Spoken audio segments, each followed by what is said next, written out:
Assalamualaikum warahmatullahi wabarakatuh. Izin memperkenalkan diri, nama saya Hilwa Tazkiyah dengan NPM 224111090 dari Manajemen 22A.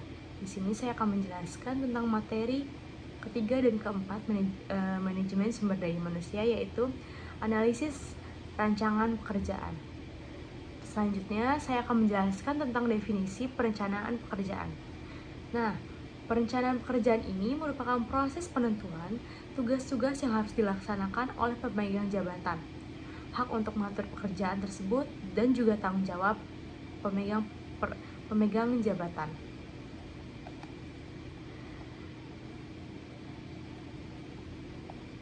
Di sini ada beberapa pendekatan tentang perencanaan pekerjaan, yaitu yang pertama elemen organisasi, yang kedua ada elemen lingkungan, yang ketiga ada elemen perilaku.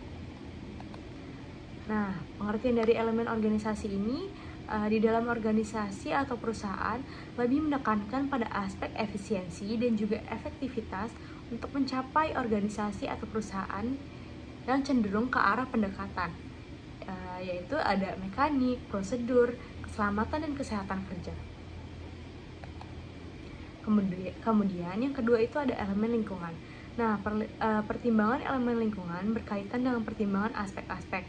Aspeknya itu ada 3. Yang pertama itu adalah kemampuan pegawai pada tingkat spesialisasi yang tepat. Kedua ada ketersediaan pegawai. Yang ketiga ada harapan-harapan masyarakat. Yang ketiga ada elemen perilaku. Nah, elemen perilaku berkaitan dengan pemberian beberapa aspek dari pekerjaan yang dapat memenuhi keinginan atau motif manusia dalam pelaksanaan suatu pekerjaan.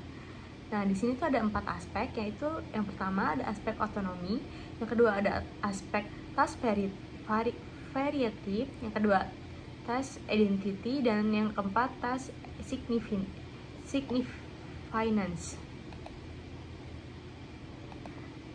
Kemudian saya akan menjabarkan aspek-aspek yang ada di dalam elemen perilaku. Yang pertama, otonomi. Otonomi atau wewenang adalah sejauh mana seseorang kebebasan untuk mengatur pekerjaannya. Contohnya itu ada menentukan metode, penjadwalan pekerjaan, memilih bahan-bahan yang digunakan. Seorang pekerja dapat memiliki otonomi atau wewenang yang luas atau wewenang yang rendah tergantung dari jenis pekerjaannya. Kemudian ada task variasi tugas.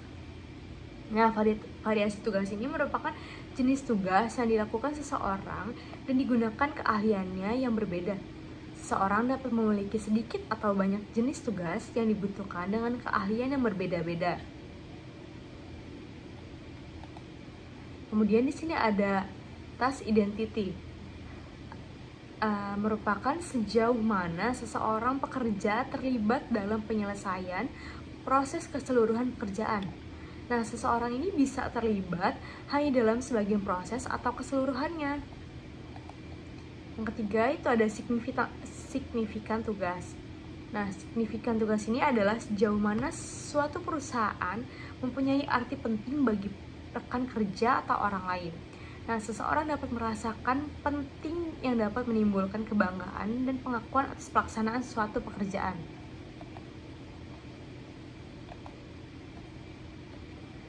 Kemudian di sini saya akan menjelaskan tentang teknik perencanaan ulang pekerjaan. Yang pertama ada job engagement. Job engagement itu yaitu meningkatkan cakupan pekerjaan yang dimiliki seseorang. Yang kedua ada teknik job enrichment, yaitu meningkatkan otonomi seseorang dalam mengatur pekerjaannya. Yang ketiga yaitu ada job rotation, yaitu meningkatkan variasi tugas yang dimiliki seseorang dengan cara memindahkan seorang petugas untuk melakukan pekerjaan yang berbeda.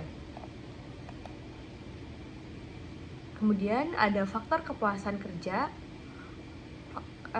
Faktor kepuasan kerjanya yang ada 4. Yang pertama ada achievement, yaitu prestasi kepada karyawan. Yang kedua ada recognition atau rasa pengakuan. Yang ketiga itu ada responsibility atau tanggung jawab para karyawan kepada perusahaannya.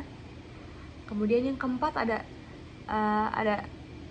advancement, yaitu rasa perkembangan diri atau dirinya itu berkembang atau tidak. Kemudian setelah tadi ada faktor kepuasan dalam kerja, di sini juga ada faktor ketidakpuasan dalam pekerjaan. Yang pertama ada common policy and administration atau kebijakan umum dan administrasi. Yang kedua ada supervision atau pengawasan. Yang ketiga ada salary, gaji. Yang keempat ada interpersonal relation atau hubungan dengan rekan kerja. Yang kelima ada kondisi kerja atau lingkungan kerja. Kemudian di sini juga saya akan menjelaskan tentang pengertian analisis jabatan.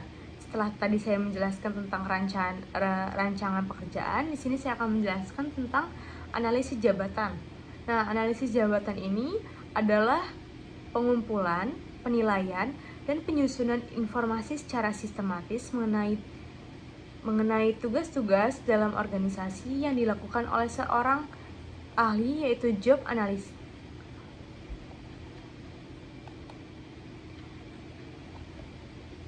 Kemudian di sini ada alasan pelaksanaan analisis jabatan.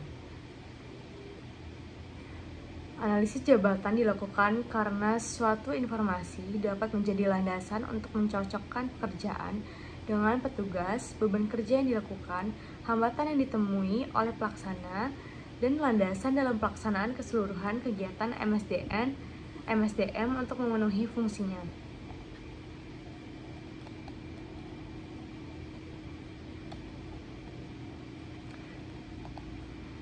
Kemudian di sini ada landasan utama kegiatan MSDM, yaitu yang pertama ada mengevaluasi tantangan lingkungan terhadap pekerjaan seseorang. Yang kedua ada menghindari persyaratan kerja tidak dibutuhkan yang dapat menyebabkan diskriminasi dalam pekerjaan. Yang ketiga mengungkapkan elemen-elemen kerja yang dapat membantu atau mengabaikan kualitas kehidupan kerja.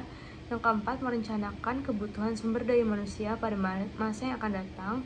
Yang kelima ada mencocokkan lamar kerja dengan jabatan yang kosong. Yang keenam ada menentukan pelatihan untuk pegawai baru dan pegawai yang sudah berpengalaman. Kemudian yang ketujuh ada menentukan rencana untuk mengembangkan pegawai yang memiliki potensi. Yang kedelapan ada menentukan standar kerja yang realistis. Yang kesembilan yaitu menempatkan pegawai dalam jabatan di mana mereka dapat menggunakan keahliannya secara efektif. Yang terakhir yaitu memberikan kompensasi kepada pemegang jabatan secara adil. Nah, terus ada pelaksanaan analisis jabatan. Pelaksanaan analisis jabatan ini ada 3, yaitu mengidentifikasi jabatan yang akan dianalisis. Maksudnya itu mengidentifikasi jabatan dilakukan untuk mencari tahu jabatan-jabatan yang ada di dalam suatu organisasi.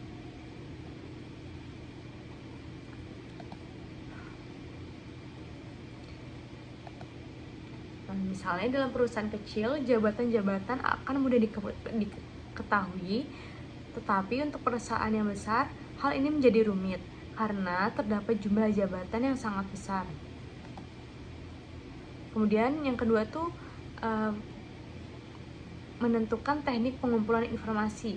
Contohnya yang pertama itu membuat kuesioner, yang kedua itu interview, yang ketiga mengadakan observasi, yang keempat ada panel of experience, yang kelima ada exploit logs. Misalnya, nih saya akan menjelaskan contoh dari kuesioner. Kuesioner itu merupakan daftar pertanyaan yang disusun secara sistematis mengenai informasi yang dibutuhkan tentang jenis tugas, rincian tugas, tanggung jawab, karakteristik petugas yang dibutuhkan untuk melakukannya. Kemudian setelah itu ada interview. Interview itu merupakan dialog secara langsung dengan pegawai mengenai aspek yang ada di atas. Kemudian ada observasi. Observasi yaitu melakukan pengamatan langsung ke lapangan untuk melihat kegiatan yang dilakukan. Setelah itu ada panel of experience, yaitu diskusi antar para ahli yang berkaitan dengan pekerjaan. yaitu misalnya para manajer, supervisor, atau teknisi di bidang pekerjaan yang sedang dianalisis. Terus kemudian yang terakhir ada employee logs, yaitu catatan harian para petugas yang diminta untuk mencatat setiap hari kegiatan yang dilakukan di dalam pekerjaan, peralatan yang digunakan, dan lain-lainnya. Baik, itu saja yang dapat saya sampaikan. Lebih kurangnya saya mohon maaf. Saya akhiri. Wassalamualaikum warahmatullahi wabarakatuh.